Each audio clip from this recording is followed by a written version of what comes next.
Alexis here, coming to you with an awesome sale of 25% off when you use promo code OHURU25 at alexisfowler.com. I provide services like digital art, logo designs, packaging designs, web designs, social media flyers, and much more.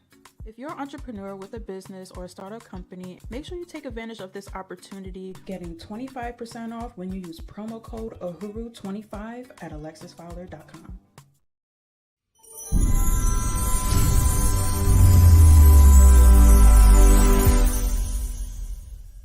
One of the greatest empires in world history was the Mali Empire. The Mali Empire was one of the most prosperous and powerful empires in the antiquity of Africa. Its growth and expansion from the 13th century onwards was legendary and pivotal in the history and culture of Western Africa. The Mali Empire Volume 1 from author J.P. Martin, available on Amazon, is a book which provides the full historical record of the Mali Empire. From their control over the trans-Saharan trade routes and development of great cities such as Timbuktu, to their influential royal class who produced notable African kings such as Mansa Musa, Sundiata Keita, and Mansa Abubakar Keita II, the Mali Empire made a significant impression. This book is perfect for anyone interested in learning more about the history of Western Africa. Order your copy right now on Amazon. The Mali Empire, Volume 1, from author J.P. Martin. Go to Amazon.com and get your copy today.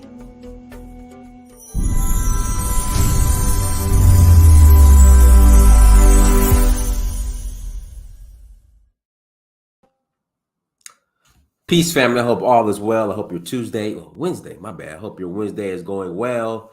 Do me a favor, hit the like button again. Please hit the like button. Also, make sure you share and make sure you subscribe. I appreciate you all for joining us for this discussion this Wednesday afternoon here in Atlanta.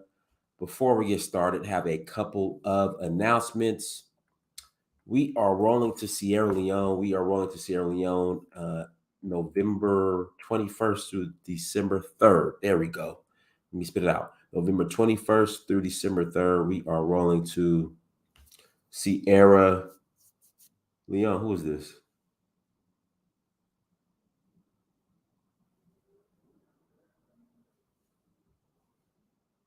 Oh, okay. So this. Okay, cool. We are rolling to Sierra Leone. Come and join us. November 21st through December 3rd. We will love to have you all. Love to see you guys. And guess what? Citizenship is available to those who qualify. Citizenship is available to those who qualify. So if you have your African ancestry DNA paperwork, you are eligible for citizenship. Again, if you have your African ancestry DNA paperwork, you are eligible for citizenship. So please visit Danfo.Africa. Again, please visit Danfo, DANFO.Africa to learn more. We will love to have you. We're also going to Benin in January for the Voodoo Festival. Then that's January 3rd to the 12th. And then in May for Senegal for the Jazz Festival. That is May 11th through the 21st. And then we will be in Nigeria for the Oshun Festival. Don't know the dates off the top of my head, but if you go to the site, Danfo.Africa, the information will be there. Let's jump into today's topic. So I'm going to say Niger put enough pressure on France to force France out of Niger. But France is saying they just went on and pulled out. So did Niger kick out France? Or did France say, hey, or did France finally give in? So who do we give credit to?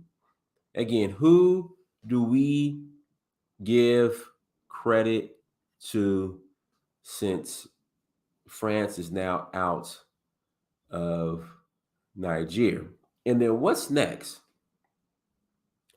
Again, what's next? So that is what we're going to be talking about today. Link will be in the chat room. Again, link will be in the chat room. If you want to call in and add to the conversation, you're more than welcome to call in and add to the convo. And we will love to hear from you all. Let's jump right into it. Military rulers have welcomed a decision by France to withdraw its troops from the country. The army, you may remember, ousted the elected president in July, ending Niger's cooperation with France. France used to be the colonial power in Niger. Now, President Emmanuel Macron, France, says that 1,500 French soldiers who were stationed in Niger will leave by the end of this year. After months of rising tensions and protests, Nigerians demanding the withdrawal of French troops can celebrate. France does not recognize the coup leaders as legitimate. The only legitimate leader of Niger is President Bazoum, who was elected by his people. Today, he's being held hostage. He's a victim of this coup because he was carrying out brave reforms and because there's ethnic score settling going on. There's a lot of political cowardice there. That's why France has decided to bring its ambassador and several diplomats back to France. We are putting an end to our military cooperation with the current Niger authorities because they don't want to fight terrorism anymore. People in the capital, Niamey, welcomed the news. The French military must leave immediately because we don't need them. They've been saying they'd help us for decades, but we haven't seen any change. We want them to leave our country and go home because we are staying. I'm speaking on behalf of all the people of Niger. We're very proud of the departure of the French army and its ambassador because they've provided nothing here in Niger. They came to at least eradicate terrorism, and terrorism is only getting worse. Until the takeover by the military junta, Niger was a key security partner for Western countries, including France and the United States. The departure of French forces is likely to heighten concerns about Russia's growing influence in Africa. The Wagner mercenary group is already active in Mali, where they are allies of the junta there. But with the mercenary group weakened due to the war in Ukraine and the withdrawal of French forces, there are rising concerns that Islamist groups will make gains in the region. Hi, good morning. I'm joined by Chris Ogun-Modede, the associate editor for World Politics Review in Senegal's capital, Dakar. Chris, it's good to have you with us. There have been rising tensions in Niger in the past few weeks, with Nigerians insisting that French troops get out of the country. I mean, why do they want to see this withdrawal if the troops were there to help with the security situation and the threat against Islamist terrorism? Well, the answer to the question is that many Nigerians simply do not believe any longer that the presence of French troops necessarily contributes to a better security in their country. You know, there's been a lot of in the last couple of years, but more so under President Bazoum, who stepped up security relations with the West, with France in particular. There's been many concerns in Niger that the presence of French troops on their soil since last year when French troops withdrew from neighboring Mali, many Nigerians simply saw that as a compromise on their sovereignty, and the fact that it's, of course, the relationship, dates all the way back to the colonial era. Many of them simply saw it as too bound up in many elements of an unequal partnership that they simply do not want any more of. And I'm just wondering, Chris, the average person in Niger, what do they consider to be a greater threat to their security, the presence of French troops in the country, or this growing Islamist insurgents? Well, I mean, for one thing, it's very hard to speak for the average person in Niger. It's a large country.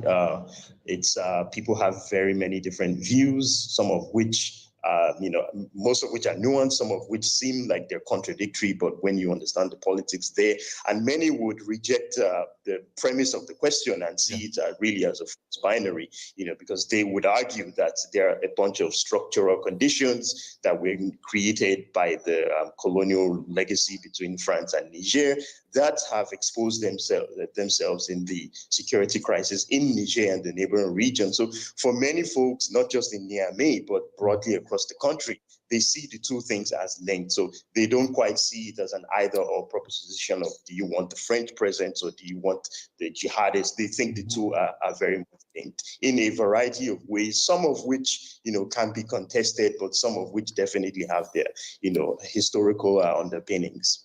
And we're seeing French troops withdrawing from, the entire Sahel region, including Mali, Burkina Faso.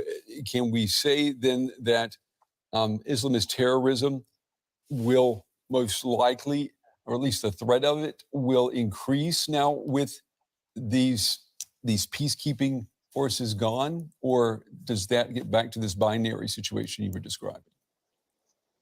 Well, I should point out that French troops are still in Chad, which is in the Sahel.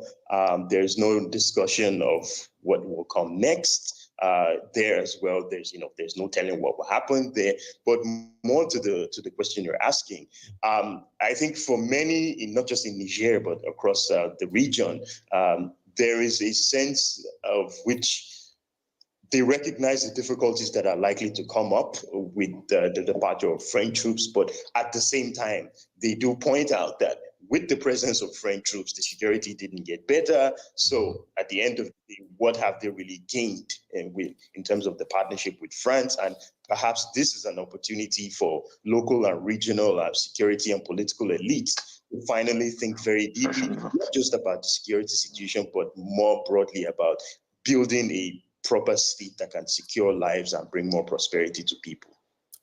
Chris Ogun-Modedo from the World Politics Review in Dakar. Chris, good to have you with us. Thank you.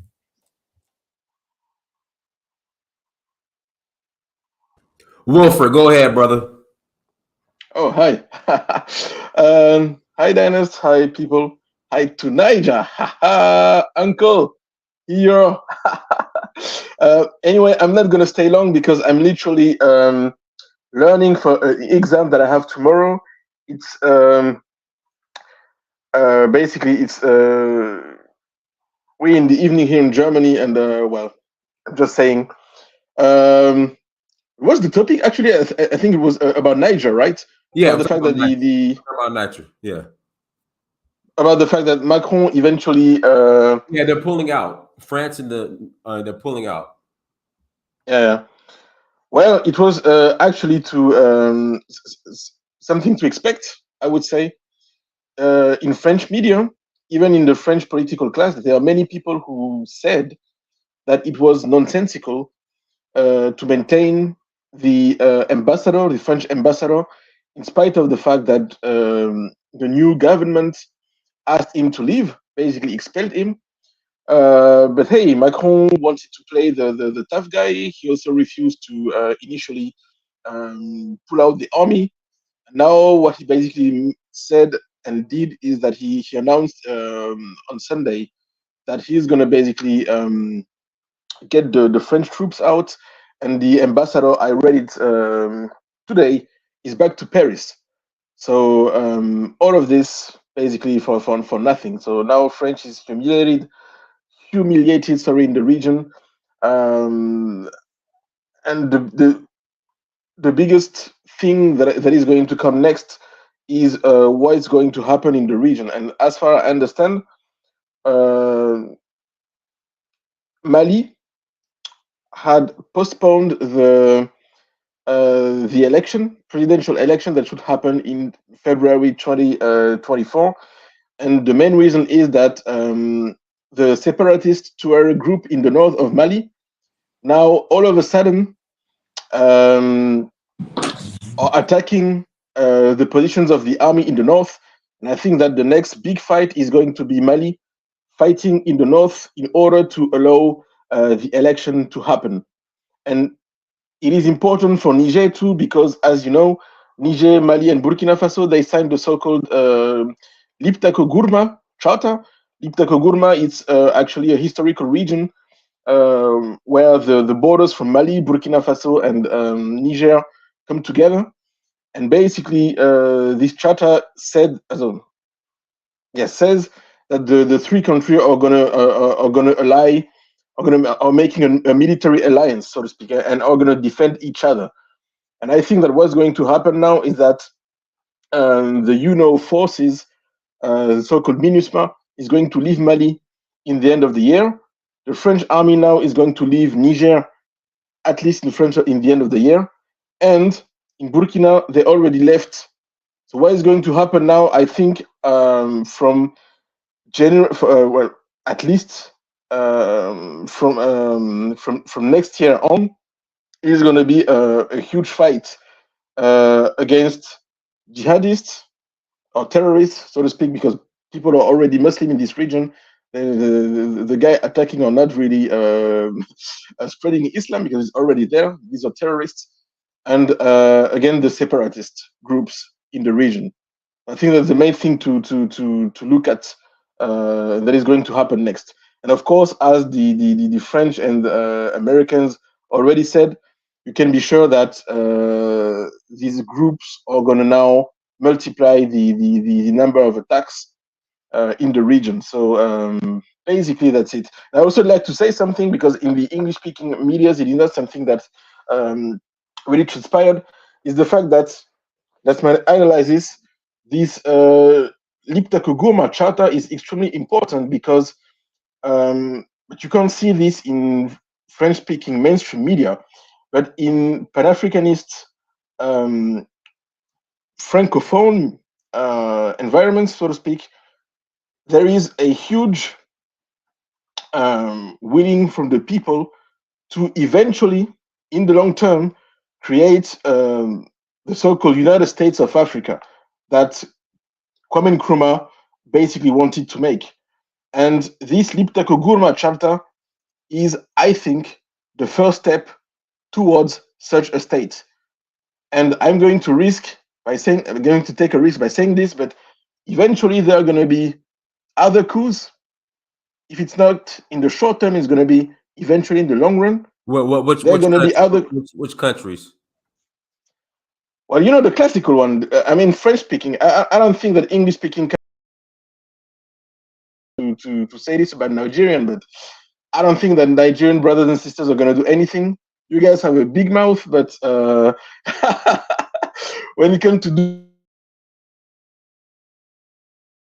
but I think that the countries that are, whether they're going to be coups, or if it's not coups, it'll be anyway regime changes in a form or another, that eventually, right, it might not be straight away by the first changes, but eventually will bring Pan-African governments, whether they're going to be French-speaking countries. I would say, the problem is, well, anyway, Senegal, Cote d'Ivoire eventually are going to fall. But if I had to say which country is going to fall first, I maybe say Togo or Benin, in one of these French-speaking countries. Benin? Well, I can see Togo, but not Benin. Not Benin. Benin's been pretty stable. The but thing Togo, is, they've had the same, families pretty much running Togo for the last 40 years, probably longer than that. Dynast, few months ago, no one could have thought that Niger would be the next one to fall, because Niger was literally the facade for it was basically put in French media as being the exemplary country when it comes to cooperation with France, right? And as in every other French-speaking countries, Francophone countries, the opposition about the French prison was repressed in Niger. You know what I mean? So much so that you could never have thought that Nigerians actually were against the French prisons. You know what I mean? Yeah, Officially. but I knew that Niger was against, like, everybody knew that, like that whole Sahel region. But Benin, I don't know. 'Cause I go to Benin, like it's not I would say, like, before Benin, I was definitely Togo. I would think Togo. Somewhat Senegal a little bit, maybe Senegal, but Benin, nah. The thing is, Benin is a country where it's like in Togo, right? The people were repressed so badly. Like in Côte d'Ivoire. Don't think that people in Côte d'Ivoire agree with Alassane Ouattara and so on, but it's like it's also similar to Cameroon. These are a country where the repression was so hard that people don't even have the strength to react anymore until someone does something. But when it comes to the opposition to France Afrique, it is, I'm pretty sure, as high as anywhere else in French-speaking Africa, at least. And that's the reason why, for instance, ECOWAS did an attack, because all these countries from ECOWAS, especially French-speaking countries, even though they are officially democracies, the guys leading these countries are not legitimate. And they knew that the public opinion were overwhelmingly against any attack of Niger. And these guys knew that if they did anything against Niger, they could have a coup led against them and they could be overthrown. And the proof of what I'm talking about is the fact that directly after the Niger coup, do you know, Didance, what the Patrick Talon, the president of Niger, did? He basically reinforced his personal guard by hiring Rwandese guards. So basically, this guy doesn't trust his own army now, looking at what happened in the neighboring countries, and he therefore hired Rwandese to protect him. It tells you all you have to know about what's going on over there. That's the reason why it wouldn't. I don't say that Togo is going to be the next one, Benin, but I wouldn't be surprised. I don't know where it's going to come from, but all I say is it's going to come. And when it comes to the popular willing in the whole French African region is that a huge West African federation is going to be created. And I'm not saying that because it's my wishful thinking. If you look at what the Prime Minister of Burkina Faso said, his name is Joachim Kierem de Tambela. He talked about the fact to create the federation when he came to power. So he said basically that it is an idea that our ancestors had that they couldn't do because of the political context that they used to be. But that, he said this, we have no excuse anymore now for our generation not to do that. So when you see this this charter of Liptako-Gourma, it is, to me, I repeat, the first step towards this. There's going to be, however, lots of fights. It's going to be extremely tense, but eventually that's what's going to happen, I think. Either this country are going to fall, like the people in the West would like to see, I mean, the governments, or it is going to happen. We're going to let other people speak. Go ahead, Fosa. You got to unmute yourself. Well, hold on, let me unmute you. All right, go ahead. Yeah, good evening, brother. Good evening. Yeah, a long-time subscriber, but I'm calling for the first time, you know. Okay, thank you.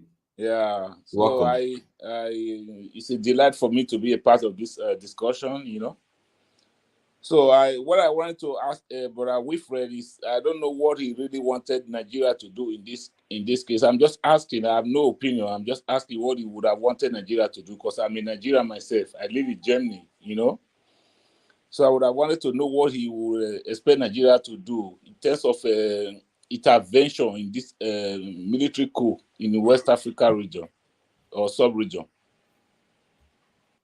You want me to answer the question? Or? Yeah, I'm just asking, you know, like I don't know what you think Nigeria will be able to do, you know, in with respect to this coup in West Africa sub-region. I think the best thing is what's happening now is when Nigeria doesn't do anything. Yeah. Because if Nigeria attacks, it's gonna be wow. I don't know. Anyway, the all the senators from northern Nigeria categorically refused to attack their brother from Niger. Because Yeah. historically speaking, they belong to the same kingdom. These are Yeah. literally the same people. They're also under the rule of the if I'm not mistaken, the Emir of Sokoto. This is ridiculous. They would never attack. So Yeah. Yeah. I don't think it's gonna happen for that reason. But if Nigeria would attack, what you would see, I think, and I think that people from the government know this, right? That's the reason why, to my opinion, they didn't attack, right? This is the fact that the popular support is overwhelmingly in the whole region, even in English-speaking countries, for Niger. All these guys who are government leaders right now, they know that they are illegitimate and that their own people, if they could, would eject them the same way that the Mohamed Bazoum was ejected and overthrown. Yeah. And that's the reason why I think they are not doing anything, because they know it. They do know it. So the best thing for the moment, I would say, about Nigeria is the fact that Nigeria doesn't do anything. Yeah. If Nigeria, the problem is that the Nigerian government, obeys to do the biddings of Western governments. That's the reason why they are right now implementing an embargo against Niger. If it could be lifted, it would be perfect, because that's a huge problem for Niger. The problem is that neither Niger nor Mali nor Burkina Faso have basically an access to the coast, and I think that they can get things through the harbors from Guinea-Conakry, but the guy in Guinea-Conakry, as you know, he's not clear. Even they can also they can also, it's part of the embargo or sanctions. They can also always get things through Nigeria and Niger border also. You know. I think so. Yeah, they can always do that.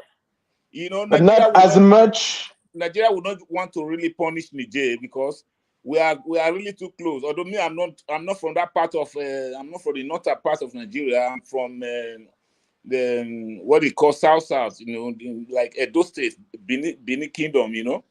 So that is where I come from, you know. But I really don't like military coup. That is the problem with me, because we in Nigeria, we really suffered during the military coup. You understand? It was our brothers in America, like our African American brothers. I remember Walter Carrington when he was U.S. ambassador to Nigeria. The man really helped us, you know, when we were under military rule, you know. So it's not something any citizen should pray for, because this military rule in Niger and other West African countries is only going to benefit a few.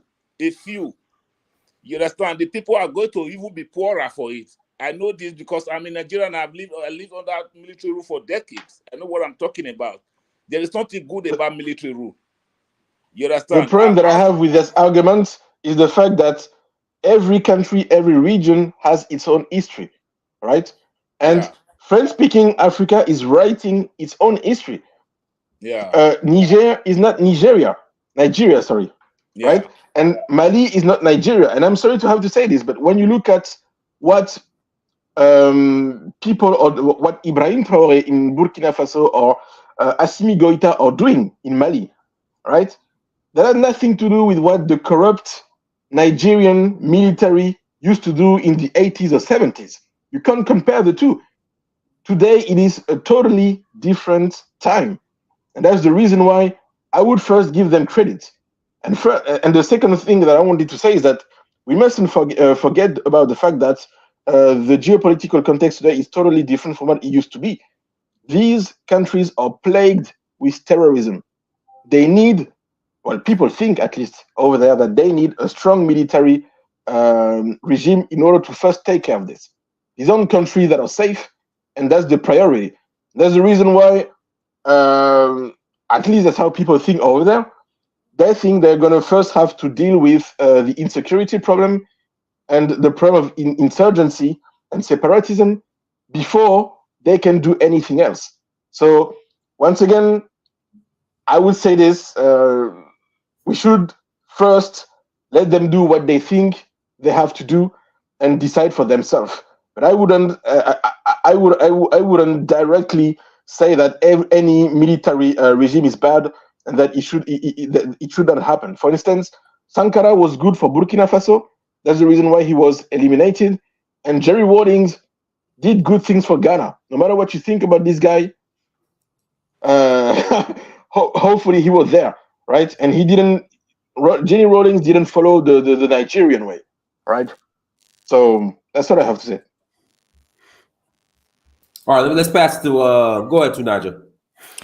Yeah, greetings, Diners. Thank you for having me, and greetings to everyone on the panel, and to the chat, and to the viewers. Yeah, regarding just the last point about, I think folks are saying he doesn't like military coups. I think where we are right now, we should be completely agnostic of political systems or economic systems. It doesn't matter to us, or even religion, because right now the situation we are in is a struggle for our own survival here, and clearly there is a new scramble for Africa going on, and it means that you have a multipolar world now, where this is what is different from what we experienced in the 80s and 90s, when it completely became America's world basically at that time. So what you are seeing now is the world is realigning itself, and there is an opportunity for African countries to get out of the mess that they are in, and that is the move they are making now. Question is, will they succeed? African countries tried to do this in the 60s and 70s, and they failed, and they fell back completely under the control of the West. If you look at the world right now, there are military. When you look at the list of military alliances all over the world, you will not see any sub-Saharan African country there. You barely see anyone. The only one that appears there right now is Mali, 2023. Mali, Niger, and Burkina Faso. And when Nigeria popped up on that list, it was 1958 to 1962 that the British made it a condition that if they don't have any military assurances, they will not even grant us independence. So, but the reason why Nigeria kicked against that in the end was because of what they saw that was happening with the Francophone countries. But they didn't tell anybody until Dr. Rekana blew the lid open on what is going on. So our countries, what you see going on in France right now, is not in Niger right now, is not shocking. For me, I've been saying this a long time. These our leaders are not governing for us. The black people I'm talking about, the Niger Congo group, they are over 1 billion in the world, going to 1.3 billion. Nobody's talking for them. These leaders are selling them out, from the ones in Africa, America, Brazil, African continent. They've sold us out. This is why almost uniformly, wherever we are not having a good time. We're often at the bottom of the barrel all the time. These people, look at we have ECOWAS, and Tinubu was so happy to use ECOWAS force to want to enter Niger. But when it comes to ECOWAS forces forming their own defense pact, no, don't do that. Don't defend yourselves. Something that even Mali, Niger, and Burkina Faso realized and did it now. They are the ones showing up on the list of military alliances. If you check it around the world, no African countries, none of them there. It's only Egypt, not African countries, because those ones are treated differently. They were even present in the League of Nations in the early, just after the First World War. So the same thing with Ethiopia. This is why I keep saying it. The movements that are going on in the world, the people that should really be particularly focused right now are people that belong to our family. The Niger Congo group are being left out of everything. We are not in military alliances. We are not, even in the BRICS that South Africa is present, 80% of that economy is controlled by Europeans. And if you look at Ethiopia that they put into BRICS right now, and Egypt, they don't belong to that group at all. Even if that group makes up the majority of the continent of Africa, every single time they turn, even since the time of the League of Nations before the UN, South Africa attended the League of Nations, Ethiopia attended the League of Nations, Egypt attended, but no Niger Congo country. We don't seem to realize, because nobody's telling us all these things. And what you see going on, do you know that the French intelligence officer just today said that now that the French have left Niger, and so now they are no longer hostage in Niger, so they can start carrying out clandestine operations to destabilize the country. This is what he was saying publicly.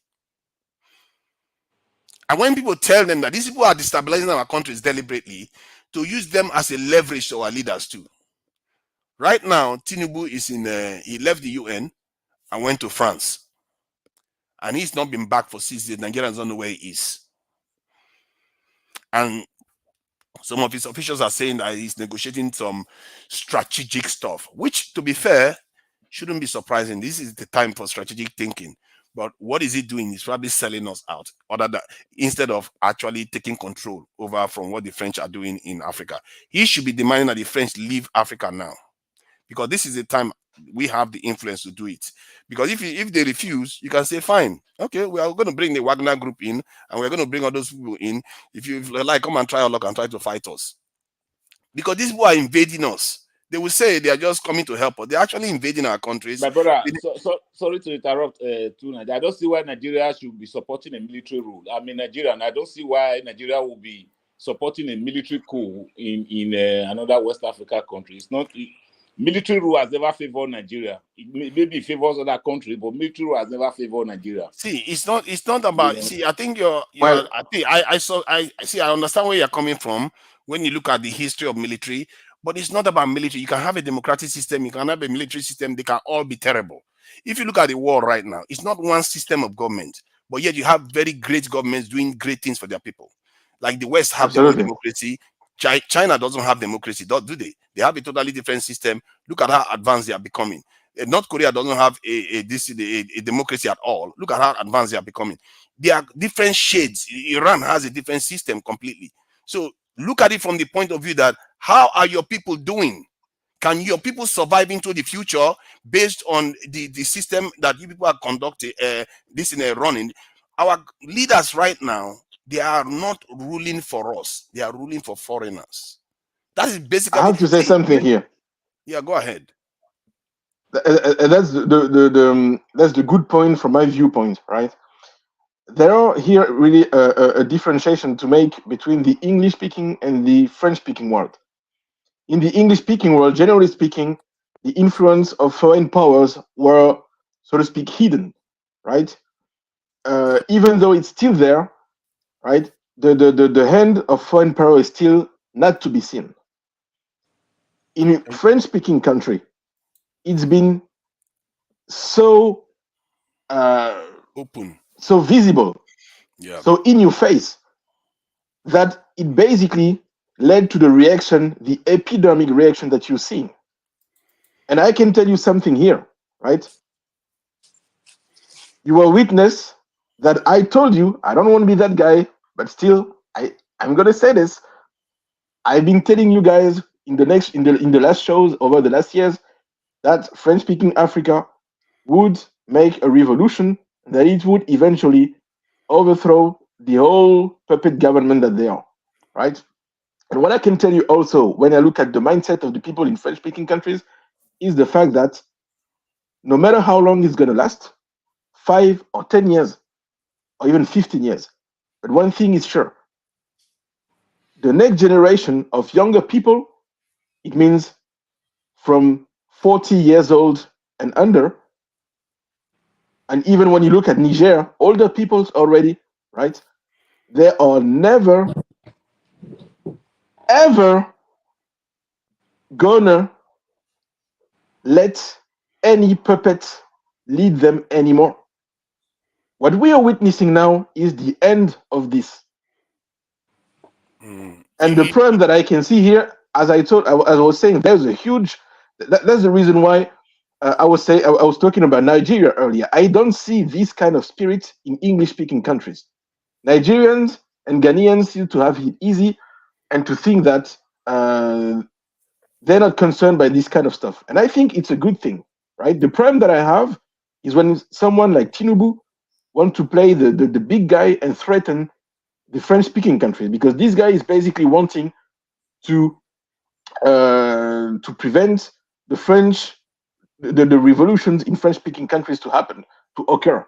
And if he does this, man, I don't know what's going to happen against Nigeria, but you guys don't have, unfortunately, a good reputation because of the bad guys, some bad guys in your communities. But if Tinubu, man, does anything to prevent this revolution, My brother, Tinubu is not your problem. Face your Don't worry too much about The- Tinubu. And let me So say we the are this. not problem that I interested- have is that interested in your problem. We are not interested. So Tinubu, Hold on. Tinubu is going to deteriorate Nigeria's reputation as a state Hold on. See, you have to understand that the people that in stopped Tinubu, French-speaking countries. hold on. The people that stopped Tinubu were Nigerians from going to that this in war. Yeah, we are not And interested. most Africans are against it. Make no mistake, 90% of Nigerians don't want any business to go on into any war right now. And if you think Nigerians are not frustrated with what is going on, then you are not reading the Nigerian space very closely.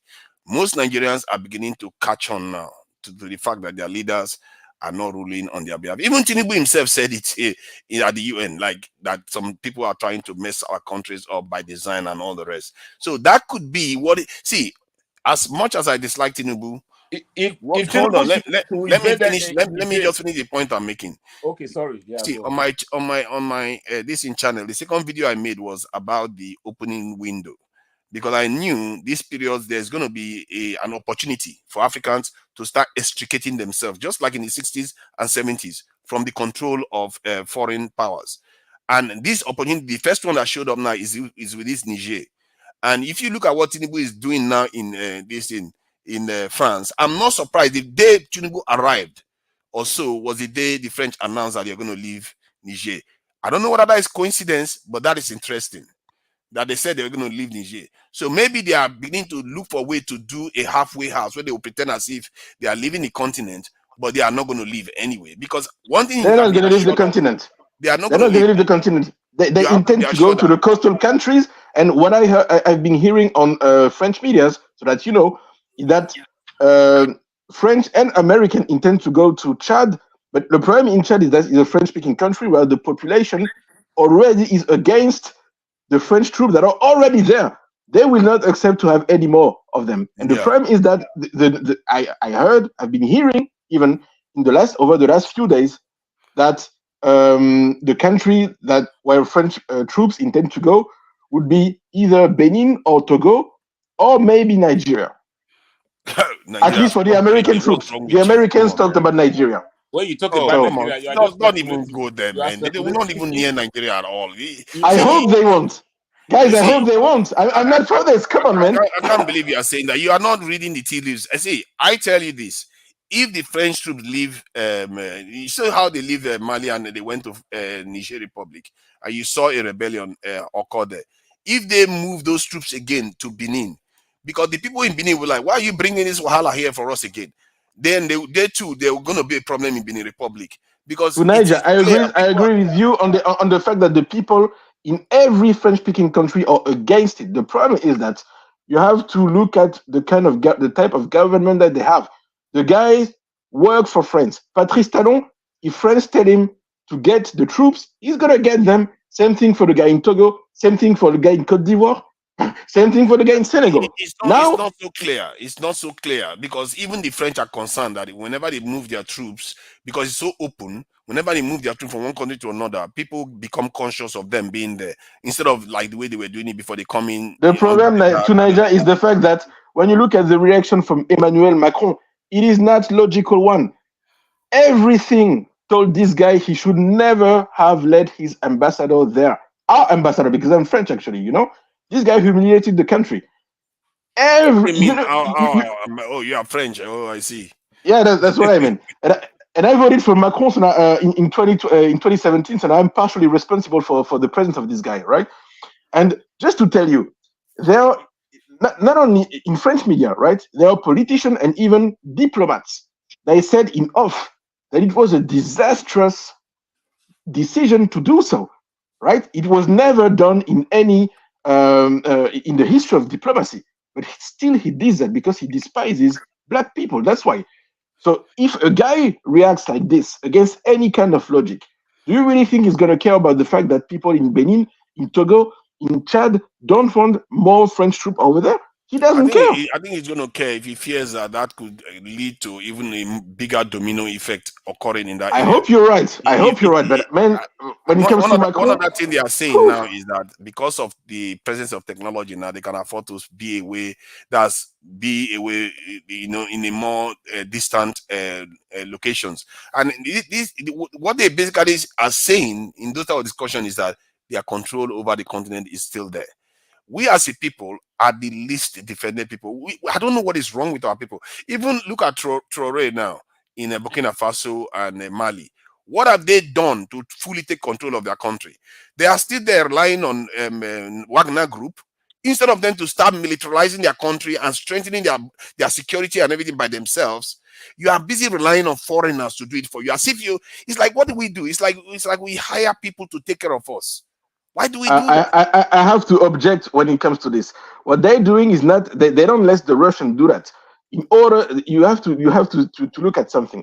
Their military was in a terrible shape, right? So what they're doing, as I understood, is that they're buying lots of military material, right? And they're basically, what's the English for that? They, shit. You know, they're preparing the military. Well, they're preparing people to fight. To join the military, right? But I'm not seeing any massive increase in size of the military of that country. Yeah, but it takes time. It takes time. They can't do it from today to tomorrow. To over 200,000 in 1 year when they were having. See, if a country means business, let me tell you right now, the moment there's a civil war right now. Oh, basically, in Mali, they made a mobilization. The problem is that we don't have the numbers, but they make the mobilization. In Mali, they canceled the party for the National Day of Liberation or whatever it is, and they mobilized basically the population. So that's the reason why what numbers are we talking about here? That's the problem I'm telling you. They didn't communicate about this, but they did this. And what I'm telling you is this: be aware of what is going to happen in the end of this year. In the end of this year, the troops are going to leave Mali. As you can see now, there are more and more attacks from the separatist and terrorist groups in the north. And what I think is going to happen is that Mali is preparing a huge attack and war in the northern region in order to basically, to kill off the rebellions. You are talking about huge attack. See, what our people tend to do, this is what I have a problem with, like also in Ethiopia when they had a recent conflict. What they tend to do is they wait until they have to fight, then they just start packing basically militia in to come and fight for them. When you are supposed to be training them from the moment you get into office, you start recruiting them heavily into the military and start training them to defend their country like normal nations do. We are not talking about unusual stuff. This is what normal nations do. Mali has a border with Algeria. Algeria has more than altogether 700,000 soldiers. While Mali has just got, the last time I checked, it was around 20 to 30,000 at most. And that was a massive increase because they used to have about 12,000. This is not the way you should run a nation. And even if you are a military regime, you're supposed to take charge of your country and now start owning it. That is what the Wagner Group is providing you. And a kind of diplomatic and a military umbrella so that you have chance to take over your country. And this is what happened in the 60s and 70s and early 80s. This is what I'm concerned about. African leaders, they go into office, especially military ones, they get comfortable there. They don't do anything. They just sit there until the window closes again. They don't take over the country like other countries in Asia did. So we have to be careful about that and make sure we do it right this time. And we need to check if you are from Mali or anybody that is from Burkina Faso. Let us know what your leaders are doing in terms of their this security posture. I like the fact Niger, that I have to insist. I have to insist. They're doing stuff you don't know about. And I don't know about it, but all I can tell you that they're not simply there waiting. There is a huge thing preparing. This I don't see the fact that you don't see it doesn't mean that nothing's happening. There's something you have to understand. Because there is something you seem not to. There is something you seem not to understand. That's the reason why I insisted about the fact that the troops are going to leave first, and then you're going to see something, right? The problem that Mali has with the troops and the reason why it kicked them out Yeah, it is because these UNO troops basically prevented, I repeat, they prevented the Malian troops to go in the north and solve the problem. Let me repeat it once again. These UNO troops used to serve basically as a shield between the Malian army and the separatist and terrorist group in the north to prevent the Malian army to basically slaughter them. This is what was happening. Now that Mali, let me finish, basically kicked out the MINUSMA, so the UNO force that is going to leave the country in end of December, you're gonna see action.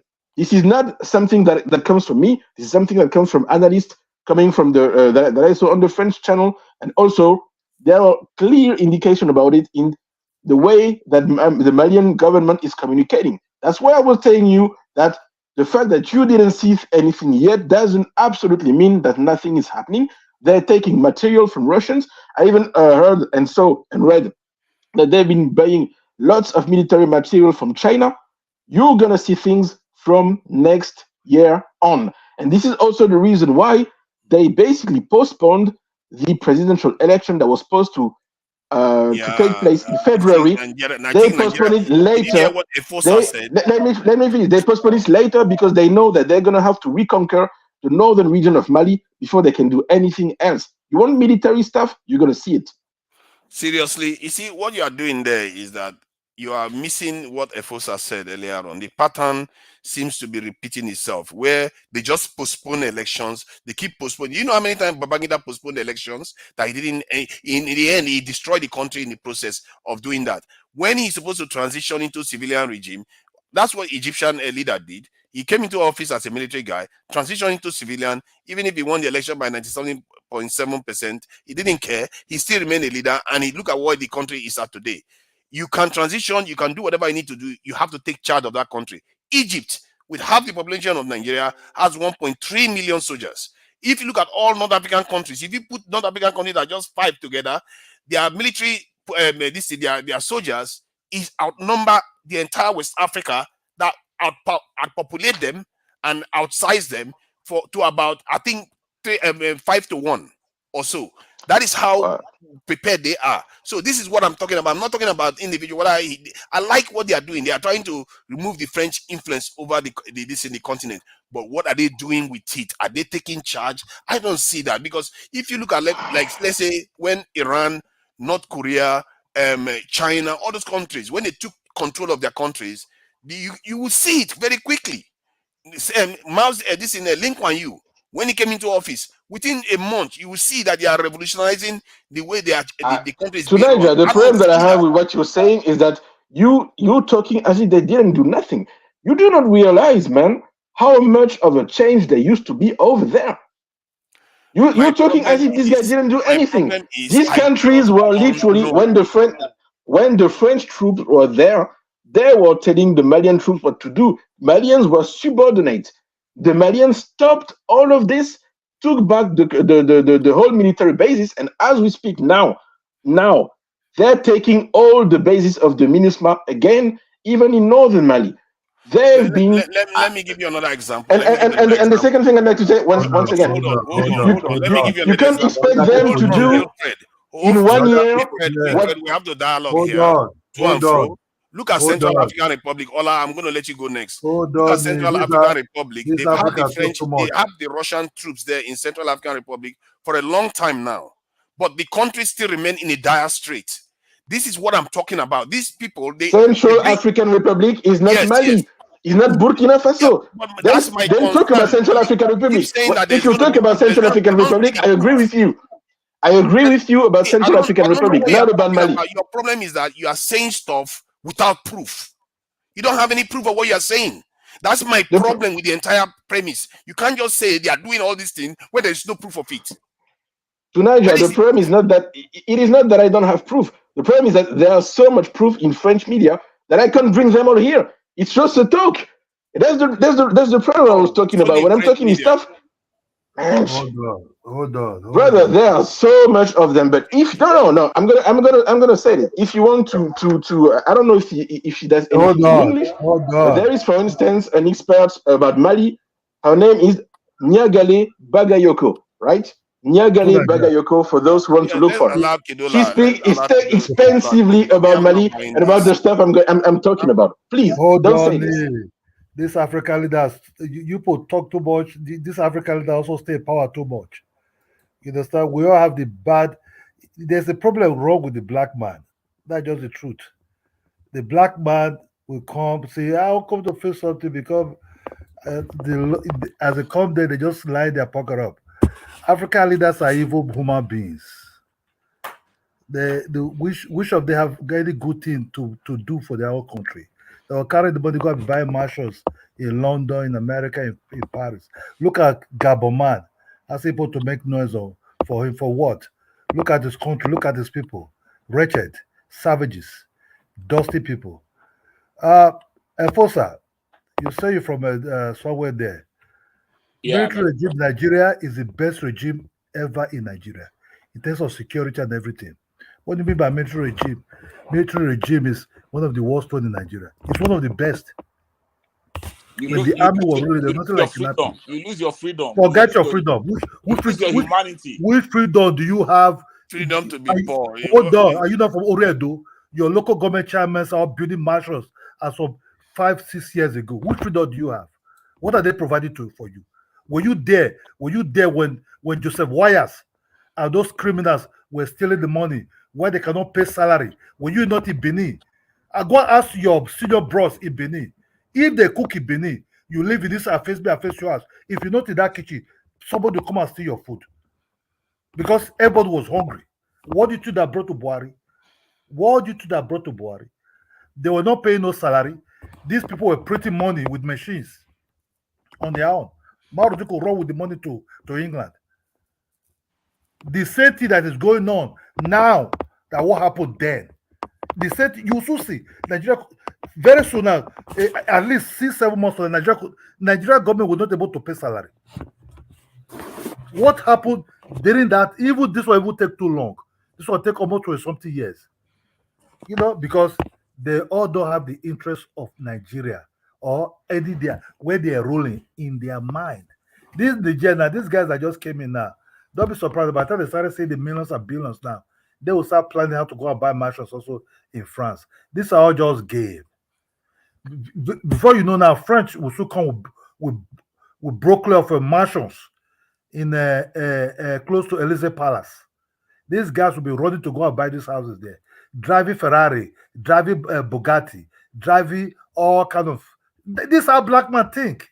An American drone base is still there, by the way. So You know, people just assume too much. This is how black man think. Black man does not think anything good. They only think about what they will consume now. Oh, is that white man staying there? I like to live close to the Queen of England. Have you ever seen when Tony Blair or the other guys, even Obama, have house in Africa? No. So we don't produce nothing. We just bunch of. You see, that's how when white people look at us, they see us as fools. Go to their country. You, like buffoons, man. Go to their country and see what they did to. They have condos. They have apartments. They're built for their own people. That means if even when you poor, you still have a place to stay. They with the mess up, they will reside. But our own is how to say Oga, like a lady, chairman, are they here? Oga, we look. What Nigeria is passing through now is, I think know what brought Boko Haram. Boko Haram was being brought because of corruption, not because of those people were talking about the religion. Nigeria will smell, if these guys did change, they also smell their own mess also very, very soon. Gabon will never change. Mali, only God know if those one will also change.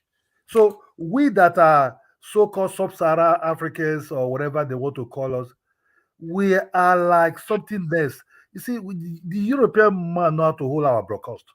It's just a matter of time. They also come with a briefcase full of houses, mansions. I call them this fresh chateau.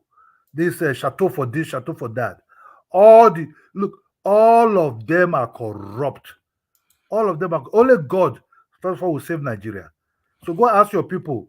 during the military time, if they were kidnapping, if they were, you could play outside. You could even sleep outside. We were sleeping outside corridors. You know, you could go out.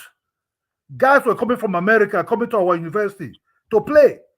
Go home around 2. In Benin there, where you talking now, in Benin there.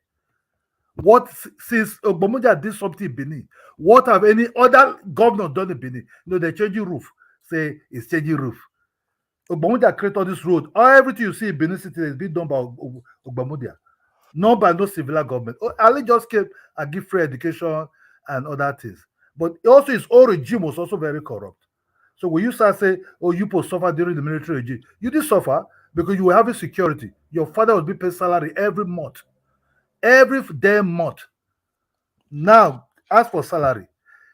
Go to if you go to Benin and see beggars in all these fast food joints, something that you have never seen before, you start seeing it there now.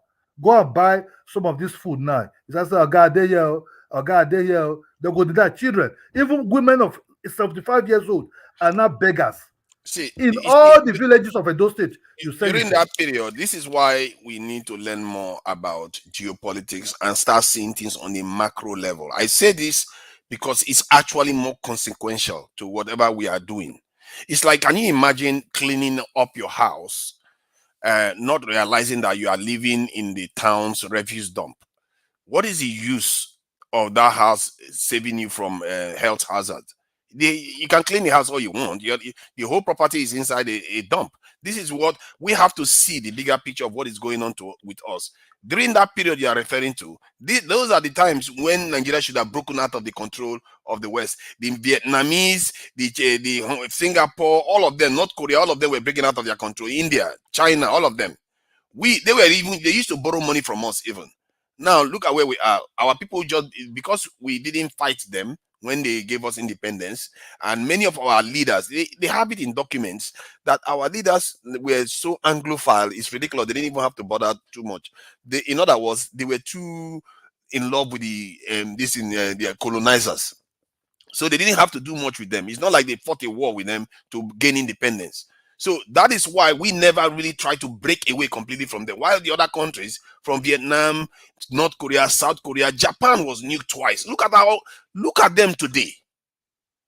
They took charge of their countries, but we never did. We just remain as if we are still colonized. But the worst is that we had diminishing returns because they are taking more and more wealth away from us. Every time they take our natural resources, they use it to manufacture stuff and sell it back to us. In other words, we are losing money from our own natural resources. We are bleeding every day, and we are trying to still heal the economy. Until you stop that bleed, and the only way you can stop that bleed is to secure your people. You have to protect your people's territory like other people do. Hey, to Niger, let me pass it to Mansa because I gotta head out. Yeah. Go ahead, Mansa. Unmute yourself. Hey, Linus, thanks for having me. I hope everybody's doing good. I just want to make a few comments. I think I'm kind of optimistic, just like Wilfred. He sounds optimistic, and I know what Isofa is saying is also can be considered as well, because sometimes some of these leaders, they'll go through the coup, and then they have their own ambition as well. Just like Gabon. Gabon is a whole different thing. That one is way different, but I'm kind of like, and I listened to the speech at the UN of the Burkina Faso, whatever it is, like Wilfred is saying. I think he sounded vigorous, ambitious, and that gives me hope. And I believe change is not going to come in one day, because these people, they are hooked upon us. Okay, there's a book by the former security advisor of President Jimmy Carter by Brzezinski. He talks about France a lot. The book is about the geopolitical strategy of the US and how the US can dominate Eurasia. Once Eurasia is dominated, Africa will just go down easily for them. That's the plan, okay? You know, it's funny, I just finished reading the book. When the coup started taking place, I'm like, you know what? Let me go back. I have a book that I need to read. So I read the book. So in the book, the guy talked about France. France is a crap, okay? He even said the reason why France decided to get a nuclear weapon is because the French leadership has a delusional mentality that they are still superpower, but they are not. And they will never be superpower anymore. Those days are gone. And the reason why France thinks he's still superpower is because the colonial stuff they have over Africa and other places around the world somehow, which is not even a stronger hold.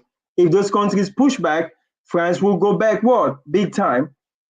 And then he also said in the book that when France deals with the US, France always remind the US, please mess with everything about us, but do not mess with us with our colonial countries across Africa. Leave those countries with us at least. If there's a way, when we have something, we don't mind to share somehow some percentages around. Like, for example, when they get the uranium from Niger, France is not the only one that benefits from the uranium. There's a percentage that goes to the German, so the whoever else, Italian. So these people, their new form of doing this thing now is when one person goes in front, the rest support them, and then they share. And there's another book called All the Shah's Men, the revolution that took place in Iran in 1970 something. The British wanted to get the oil from Iran, but the plan was the British would be the lead, but that oil money is going to be shared across them all, like 30% here, 20% here, and here, and here, and here. So that's a new form of exploiting Africa now. So that's why when France is doing something in Africa, America don't make any comment because that's an agreement among them. Like, okay, I'm not going to say, hey, stop this. I'm not going to say, hey, no, I'm not going to expose you. I'll just be behind you silently to do your thing. But at the same time, we got to share. So that's the new strategy now. So, and I know when Niger talks about security, which is very important, and we talked about it the last time too, but I think with time, the more economic development comes across, that would take place as well. That would increase, because for you to be protected properly, you got to have the economic ability. And for me, across Africa, I also read the book by I'm sorry, if you investigate all the countries that broke out of the control of the West, they didn't need economy. They had economy. You have to have some economy. You can't have zero economy. But they didn't need economic prosperity to secure themselves. They secured themselves first as a priority before they went for economic development, including Israel, by the way. People used to think that Israel is all the way like a friend of the West. There was a time Israel was completely under sanctions too. They had to work with the South African regime to build and become strong as they are. Now they are the darling of the West, like China, like South Korea, North Korea. It's always like that with these countries. If you want to break out of their control, they will push back and they want to sanction you, they want to punish you. Then once you have succeeded, later on they will welcome you onto the table. Why would they respect you if you're not strong? You know, something you said is quite interesting about Eurasia. That is concerning me gravely. And you know, I didn't have to read that book to pick up on what you said there. Because when America says if they take care of Eurasia, Africa is easy, why do they need to take care of Eurasia? This is Europe too. They need to make sure they keep control of Europe. Otherwise, the power of Russia and the power of Western Europe coming together would diminish the Anglo-Saxon power. Correct. This is the reason why. Correct. And that's the main reason, especially when it comes to the Germans. They even the guy said in the book, they are not worried about France. France is nothing to them. They have no respect for France. Okay, that's the truth. The book is all over the place like that. But their worry is German and the Russian clicking together because economically they'll be extremely powerful, and that's why right now the war in Ukraine is just. Not that I don't care for people's life, but that's the US fighting Russia, basically. No doubt about that. Trying to keep Eurasia separated. Yes. And my fear, I think, you see, my own fear is that is also in the interest of Africa. I'm sorry to say, because you would think people coming together is a good thing. Because if Eurasia, China, Russia, India, and Europe come together, it's basically one continent. If they come together and form a kind of new block of like Berlin Conference, we are in Africa as we are right now, we are in big trouble. We'll be in big trouble because now they will just parcel us off and our bones are not going to even be enough for them to feed on. Because before it was only Western Europe that was colonizing the continent. This time it's about 3 to 4 billion this in land and a massive landmass that is going to be colonizing the continent, and we don't want to see that happen. And from that point of view, we share the same point of view as America. America doesn't want that to happen too, because they too lose power. You see what I mean? Yeah, I got you. But what I'm saying at the same time, I know you, the way your passion. I've listened to you a lot, and I talk to you sometimes. But I think if younger people like Ibrahim Traore, I'm not saying he's gonna be. I don't know how he's gonna go forward. It's very new, but I'm saying is with the passion I'm seeing across so far, and I agree with Wilfred. More coups are gonna happen. I have no doubts about that. More are gonna happen, and I can't wait to see those happening. But at the same time, there's a little bit of hope in me that, you know what, this might lead to, because let's assume there's no coup at all. It just stays the same for the next 50 years, may God forbid, right? I mean, it's going to be a disaster. So it's better for these things to be happening. At least it will scare the others that are going to come earlier, later on, and say, you know what, maybe if I don't do better for my people or try to protect my country and serve my people, use my resources of my people, I might be overthrown again. So this, at least, as long as it puts some threat against them, to me, it's a good thing, because when your mind is disturbed, okay, you know what, something is behind me, I got to look out, I got to do better here. That's helpful as well. So that might lead to change somehow. I'd like to add something to what Mansa just said. It's also the fact that we also have to be patient with ourselves. I know that it sounds crazy to say this, but we are going to make mistakes, and we are allowed to make mistakes. When Europeans, for instance, I was born and raised in France, and if you look at the story of between the French Revolution in 1789 and the establishment of the first real French Republic, man, there were a few centuries, right? So there were changes, and they made mistake, and they came back to imperialism and to autocracy, and then came back to republic and so on. It didn't happen in one day. So we can't expect us. They even fought among themselves too. Yes, that's what I mean, right? And the problem is that Africa, as opposed to Europe, when Europe made this mistake, no other Eastern country was there telling them, hey, you don't go fast enough, you should do better, and so on. No, they didn't. They made their mistake, they learned from it, and they went further. Why would Africa not have the right to do that? Anyway, it's going to happen. We're going to make mistakes. Things are going to happen that we don't like, but it's going to go forward. Wilfred, don't be complacent, because the times when Europe was under the control, let's say, of even the Moors or the Romans, the technology that was available then is not as devastating as today. Look at what happened to the Red Indians and the Aboriginals. So somebody was arguing whether Israel was always in the West, in the pocket of the West. No, actually, they said let me read this. The Israel-South African Agreement was a secret defense cooperation agreement signed in 1975 between Israel and the South African government. The agreement covered many different areas of defense cooperation at a time when both countries were unable to source weapons and defense technology freely on the international market, primarily because of arms embargo in place at the time in South Africa and against this apartheid regime. So this is what people don't understand. They think Israel was always free with the West. There was a time they banned them too. They were under control, but they fought their way out of it because they were not having it. Israel, if you know what the Israeli militias did to the British presence, they attacked the British presence in Jerusalem. So these people were not playing around. We, as the people, have not woken up. Hey, guys, I have to hard stop here and close out, but we could definitely do a part 2 tomorrow. So, okay. But hey, everyone, thank you so much for joining. Like, share, subscribe. Until next time. Peace. Yes. Yeah, I just wanted to promote my channel. You saw it in the back. Go ahead. Yeah, please like and subscribe to 2Niger. It's a YouTube at 2Niger, simple, so that you guys can actually come and start, discussing the real reasons why our continent is where it is and what we need to do to get out of it. Because if the continent is sorted out, the whole diaspora too will be sorted out. Thank you. All right, for sure. Peace.